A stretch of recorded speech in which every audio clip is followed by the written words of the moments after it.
You all remember the story of the Pilgrims, persecuted in England for their religious beliefs. They flee to Massachusetts, where they can set up their own society and worship as they see fit. This experience has really colored American life. This belief in the right to practice your religion as you see fit, and this fear of government repression. In many ways it led to the First Amendment. First Amendment says Congress shall make no law respecting an establishment of religion, it's known as the Establishment Clause, or prohibiting the free exercise thereof. You'll never guess what they call that clause. Free Exercise Clause. Much of the question of religion in America is, what does the First Amendment mean? When is it violated? What is it that government can and cannot do that interferes with the free exercise or establishes religion?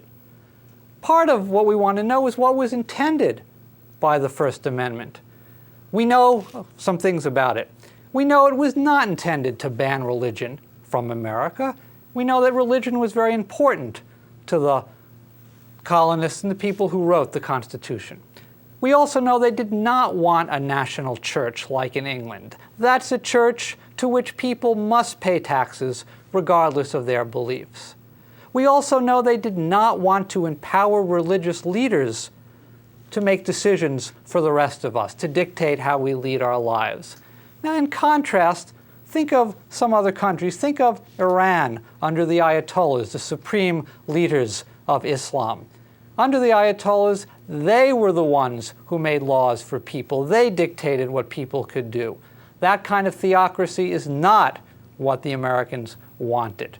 Okay? Think also of England, a much more benign country and system, but England has a national church, the Church of England.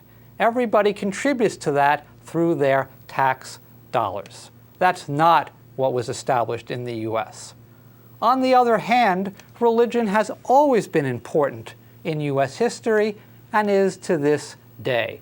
Think of some maybe trivial examples, but illustrative nonetheless. Our money. On all our money, it says, "In God we trust," clearly a religious statement. Congress and the state legislatures start their days with a prayer.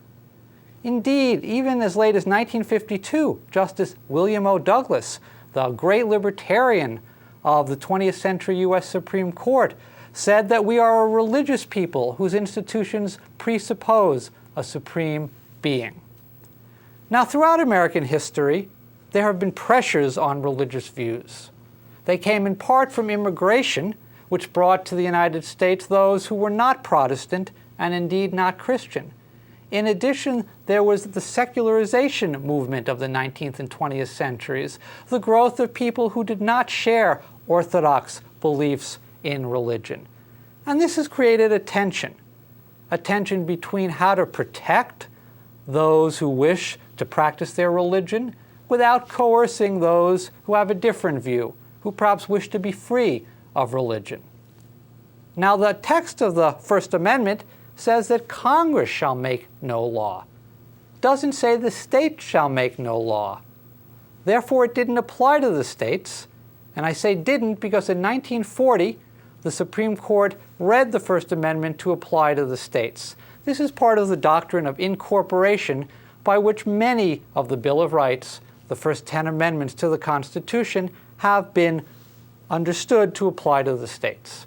Then in 1947, in an interesting case, the Supreme Court offered a metaphor, if you wish, to think about how to understand the relationship between church and state.